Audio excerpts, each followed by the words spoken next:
El Filibusterismo Chapter 1. On the upper deck, o sa ibabaw ng kubyerta. Aboard on the upper deck of the steamship, Simon, a jeweler in the alley of the Spanish authorities, is traveling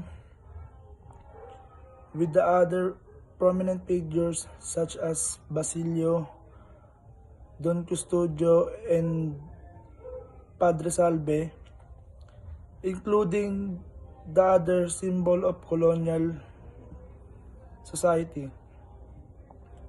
While Simon appears quiet and composed, he harbors deep resentment towards the corrupt system dominating the country.